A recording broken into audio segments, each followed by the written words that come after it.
everybody always asks me, when you go to the joint, what's it like when you go to the joint? I'm like, you want to know what it really like? I was like, you find out what type of man you are. Because if you go in there and you're on the street and you think you're some badass and you think you're fucking pushing this, or, you're some gangster, go to the joint, you're going to get your gangster tested. You know what I mean? And you really find out what type of man you really are going to be. You know what I mean? And, they asked me, how are you going to survive? Keep your fucking mouth shut, mind your business, and do what you're supposed to. Do your time.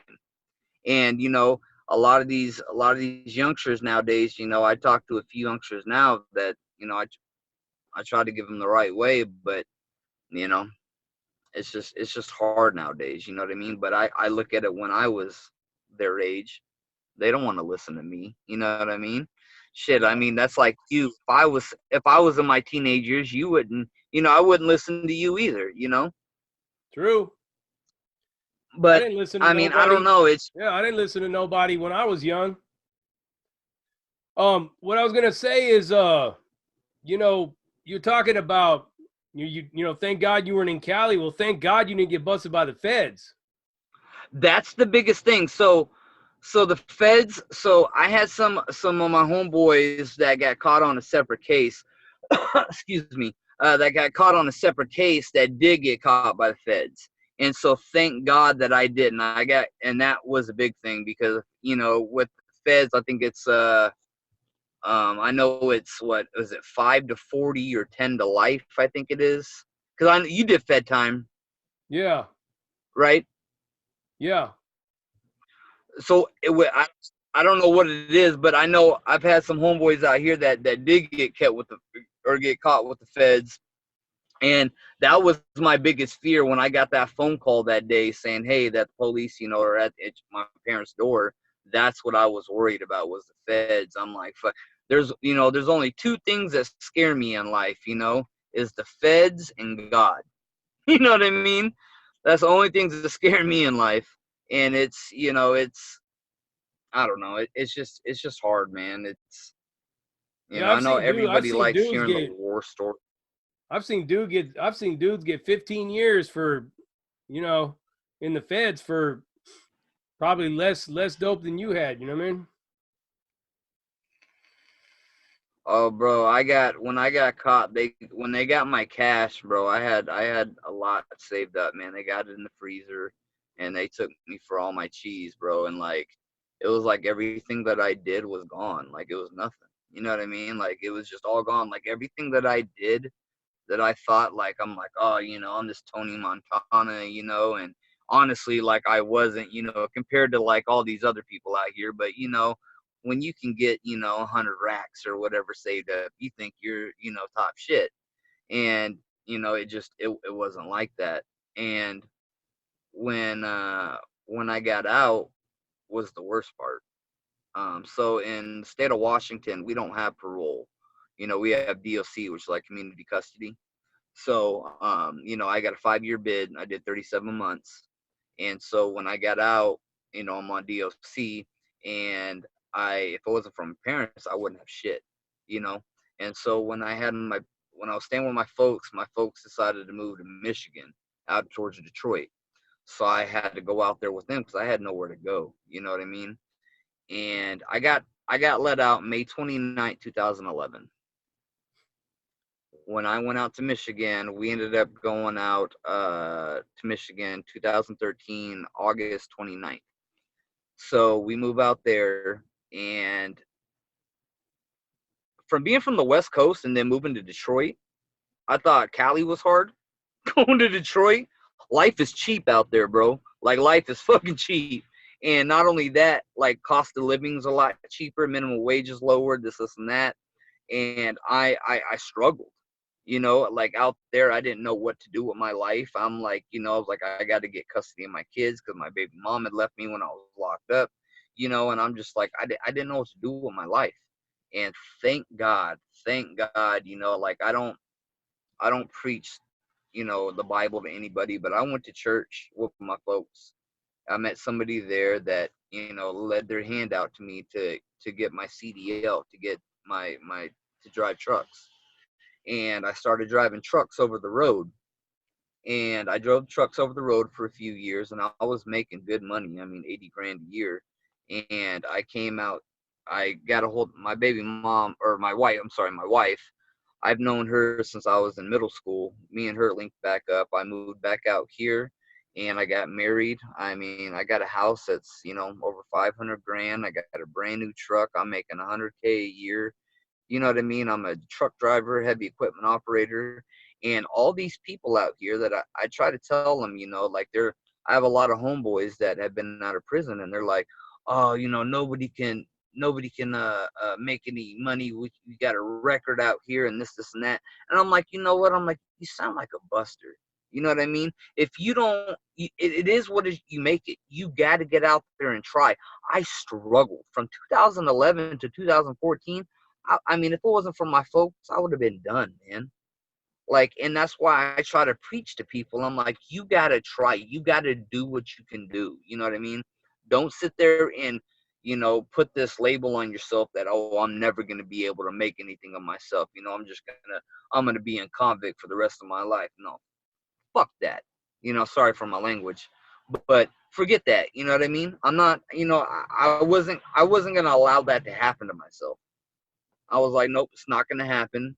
I came out here. My wife, thank God, she's my backbone. She's the queen of my life. She does everything. You've seen the pictures.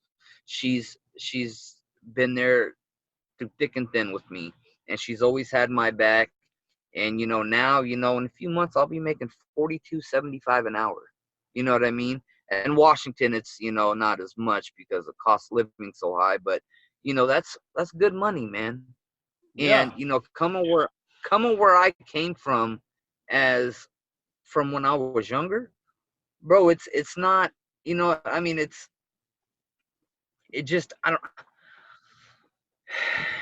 it amazes me, and I'm not trying to toot my own horn or anything, but I'm so proud of my damn self. You know what I mean? And I try to tell everybody, you guys can do it too. I try to help homeboys that are, coming out of the joint. I'm like, man, I can get you a labor position for doing, 25, 27 bucks an hour.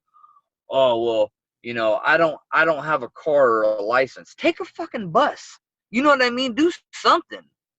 And they don't do it. And that's what pisses me off. It's like I hear all these people, and I follow every prison channel that's out there, and like, I'm not gonna put names out there, but they everybody, tries to help people, but there's a lot of people that aren't willing to put the work in, and Yeah, I it guess that's kills just me, how it bro. is. I mean, I don't know. Like, Yeah. It kills me because bro, like when I yeah. No, I'm saying it when I kills look me at because you, like, what I'm saying, like, go go ahead. ahead, go ahead.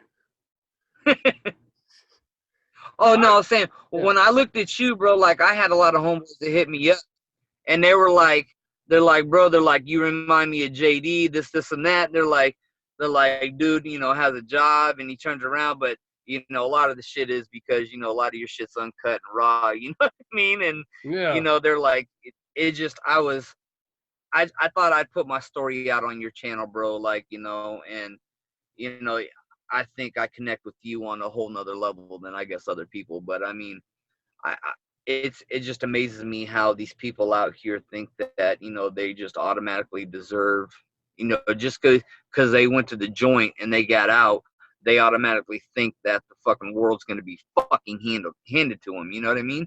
Get the fuck out there and work for it. You fucking did everything negative in your life before that. Stole, robbed, did everything Yeah. from all these other people. Goddamn life around. Quit being a fucking bitch and turn your fucking life around. You know what I mean? Closed mouths don't get fed. You know, and that's how I look at it. Quit being a bitch and do it. And that's Yeah. the way I put up to so many of my, and that's the biggest battle is people. They, like a lot of people I know, they want things given to them. You know what I mean? They take the easiest route, which is biggest part that got us locked up. You know what I mean? They want that easy route. And when I got out, I realized, I come from a background where my dad, he was military, he worked for the government for years. My mom, nurse, things like that. They busted their ass. They made good money. You know what I mean? I didn't come from a background where, like I was in Section 8. Well, I guess when I was younger, I was Section 8, but as when I got older, it wasn't as bad. You know what I mean? And so, you know, thank God, like I said, if it wasn't for my family, and a lot of people don't have that coming out, you know what I mean? Like you had nothing. Thank God I had my family there, because if I didn't have my family, bro, I don't know where I'd be right now. And I try to tell a lot of these youngsters, I'm like, when you get popped, let's say you get a 15-year bid, okay? So let's say you get a 15-year bid at 25, you get out when you're 40, okay? What age are your parents are going to be at that age, and you lose your parent when you're incarcerated? You know what I mean? Like, unfortunately, what happened with you, you know what I mean? Like, that was my biggest fear when I got locked up. Thank God that the judge gave me a commitment date, because my dad had a heart attack and a stroke. And when he came out of ICU that day, and I had just got out of court, and I had went up to see him, and the first thing he said when he got out, when he came to in ICU, he said, "How did court go?" Didn't remember anything else, but he remembered my court date. And I just looked at him. I'm like, "Hey, Pop," I'm like, "everything's okay. Everything's gonna be good, you know." And so, I had to tell him later on, but it's like the whole time I was locked up, my biggest fear was losing my father. You know what I mean? My dad's my best friend. You know what I mean? It's like I didn't want to lose him. And I try to talk to a lot of these youngsters out here, and it's the whole reason I reached out to you is, like I said, I hope I can reach some youngster, not even the youngster, just somebody out there that, maybe it hits some little spark in them, and, sends them the opposite way. You know what I mean? I glorified the gangster life, you know what I mean? I glorified running the streets, money, this and that, and it wasn't worth it, bro. What I got was a fucking rap sheet, and I struggled for years. I lost my kid, I lost my baby mom, I lost everything, and I'm at 35, I'm just now rebuilding. Thank God I got caught at a young age, to where I was able, and I got a small bid, like I was a short timer. Like when I talk to people, they're like, "Oh man, I couldn't done that many months in prison." I'm like, 37 months ain't nothing. Nothing. I'm like, compared to people that I was in there with, I'm like, like when I go in there, I don't even want to tell people how long I got, because, like you said, no lifer wants to hear, that I got, 37, I'm doing 5-year bid, thank God I had big homies that were like, "Hey man, you got a kid go home to," that they, kept me out of trouble. You know what I mean? When shit went down, it had to go down. But thank God I had people that looked out for me. You know what I mean? It's not that case for everybody, you know? And it's hard, man. Let me ask you this. You live in the state of Washington. You only got one case, Right. and I know, the government is pretty hip to like criminal justice reform and all that. Have you thought about pursuing a pardon or a clement or a expungement? So I thought about it. So the thing is, right, is because I wanted to get and that's not my first felony. I've had felonies before that, but before this case.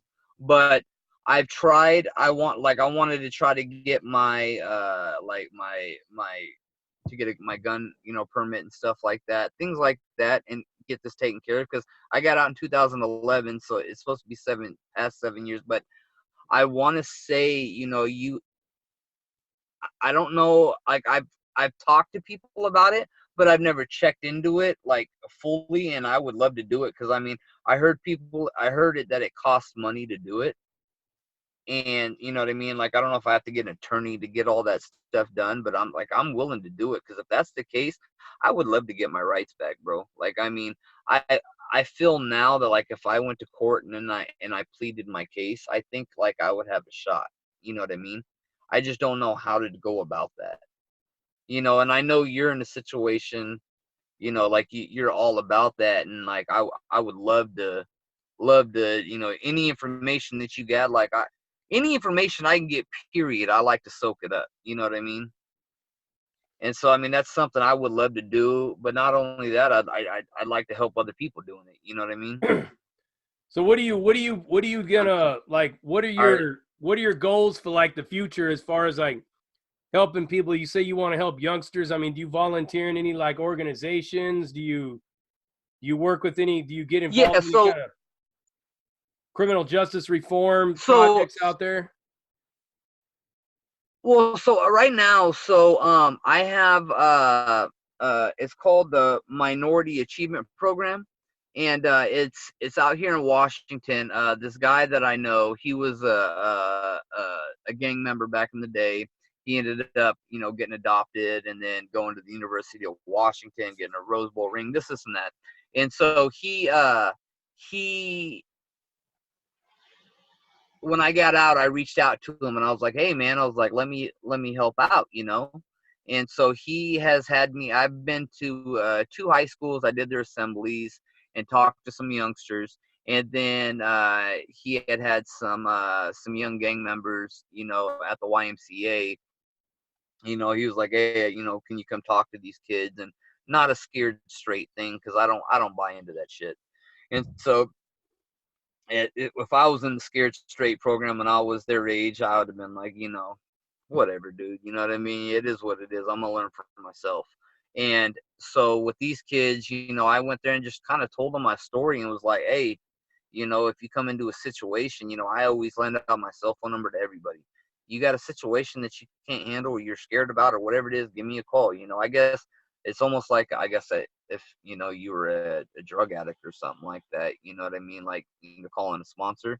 And I tried to help people, but what I would like to do is just try to help people. You know what I mean? Anybody that I can do to put them in the right direction. I mean, whether it's dudes coming out of prison, like anybody that comes out of prison right now in Washington State, and this is for anybody that's listening right now. If you're in another state, I apologize because I don't have any connections out there. But in my state, in Washington State, okay, you can look me up, John Atkinson, on Facebook, or I can put my information out there, and you guys can hit me up. And if you guys are looking for a job, I could get you a union job right now with a pension. Okay, that's not 401k, that's a pension or retirement. Okay, 100% medical paid for. No, you don't pay for prescriptions, anything. And I can get you a laborer job starting off at $22 to $25 an hour right now. No joke. Like, you know what I mean? And I try to hand, like, I try to hand these out to people all the time, but it's like people just don't take advantage of it. And so I'm like, I, I know it's a cliche, but I'd say, closed mouths don't get fed. If you don't want it, hey, I guess, it's up to you, but I'm trying to help anybody I can. Next man up. You know what I mean? Next man up. There's a guy, Yeah, next man up. If that person don't want to, take advantage of what you're offering, next man up. exactly. Yep. Like, for instance, in the state of Virginia, okay, Joe from After Prison Show. I don't know if I'm supposed to be saying other Well, channels' you names or can, you whatever, but can. Rabbit that's I on. do it all the time. Yeah, I do it all the time. All right. Well, Rabbit from After Prison Show with Joe. I've been rocking with Joe since he first started. You know what I mean? And I like the guy, but Rabbit, I've been talking to him. My company, they have 70 employees in Virginia, and I'm trying to get this guy a job right now, and making good money. And so it's like, anybody I can do to help, I will. You know what I mean? And it's, it just baffles me how many people I've tried to help, and that, they could have a great opportunity, but they just don't jump on it. And it's like, all right, well, do what you do. I'm going to make sure I take care of mine, and that's what I'm doing. And we couldn't ask for a better outro to this, man. And like I said, I really appreciate you coming on and sharing your story. Sorry about, the internet connections a couple times. I'd love to get you back on again in the future. Yeah. You have an awesome story, man. And like I said, it just basically it tells itself. Um, like I said, I'm not really one of these people that's wanting to hear all the war stories. You know, I know you said you have quite a few of them, and we can get you back and talk about those if you ever want to, or if you don't, you know, you don't have to. But what I really like to hear is I like to hear what you're doing now. I like to hear the positive shit. I like to hear how you are letting people know that all of this, oh, woe is me, I'm a felon bullshit, is just, it's an excuse to not really do what you can be doing. And you're living proof, man, that you can make it. You know what I'm saying? Hey, bro.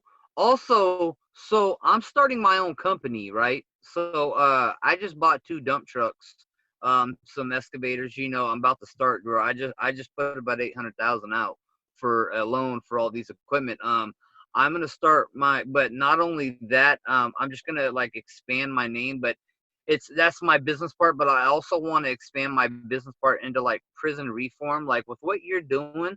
Like, I don't know if there's a possibility maybe me and you can link up and Yes. like I can Yes. kind of do something out here with that, bro. I want to do it, bro. And like I'm down to like advertise, put money up, you know what I mean? I can put up a couple grand for advertisement for you. I mean, whatever we can do, you know what I mean? Brother, I will, everything that you bring me, I will give it a shout out to death. I'll even add it in my intros for all my videos. Anything in there where people can link on. I've already got like A-Light Sports, a gambling outlet that you could click on from all my videos. Right. I give other people's businesses a shout out. I gave this girl who she sells her panties. I gave her a Right. shout out, and I actually increased her business by about almost $1,000. You know, Right. she wears And like I said, she wears her panties for one whole day, and then she sells them to somebody. hey, do what you do, Yeah, I you mean know? it's like anybody, and somebody's gonna be sending me a t-shirt to their bar, so I'm gonna give their bar a shout out. Yeah, I'm with it, man. Anything you want to do, just let me know. All right, and then like with the prison reform stuff, bro, like I really wanna help with that. Like if we could spread it out here, anything we can do, bro. Like I'm not selling wolf tickets or anything. Like I'm legit, bro. Like I mean, I could write checks right now, but I just want to do something, bro. Like I mean, I like the as far as the YouTube channel, like my wife's like, well, because she's like, you got all this stuff you can say, and I'm like, but there's so many, there's a lot of prison channels out there. I'm like, I don't want to do that. I'm like, I'd rather just team up with one of them, and honestly, like, I know Joe from After Prison Show, I think is the biggest, right? Yeah. The prison shows, but and I fuck with a few like Dave and them from them. I fuck with a few of them, but like, I, Joe wanted to give me an interview and I declined it, and I wanted to do one with you, bro. Like, I mean, you're the only person I really want to fuck with. I'm gonna be honest with you because I think I connect with you on a different level. I mean, I guess it's just from being from Cali, the West Coast.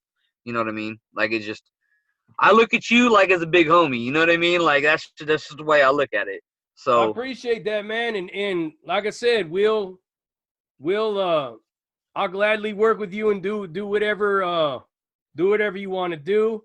Do you have anything you want to give a shout out to or anything before we close this out? yeah, is it already recording? Yeah. Okay. All I want to do is give a shout out is to Big JD, man. I appreciate everything that you done, man, and keep doing what you're doing, bro. Like I said, the prison reform is something that this country is doesn't have focus on, and to somebody like you, bro, that's out there that's actually doing things for people, and it means a lot to guys like me that's put things out there, you know what I mean? So I appreciate it, and yeah, man, if anybody in Washington State, I apologize, I can't help anybody out in any other states, but if in Washington State, you hit me up, John Atkinson. I'm on Facebook, man. I don't do the YouTube stuff, but if you guys hit me up, I'm more than willing to help anybody out here try to get a job if you're out the joint or, whatever the case is. Awesome. And we're going to go ahead and close this out in typical Prison Break Raw fashion. Prison Break Raw, uncut, uncensored, no holds barred, non sugarcoat, not politically correct, all up in your face, slapping you with that. What are we slapping them with? That dick of reality. A dick of reality, and we out. Peace out, man. Thank you.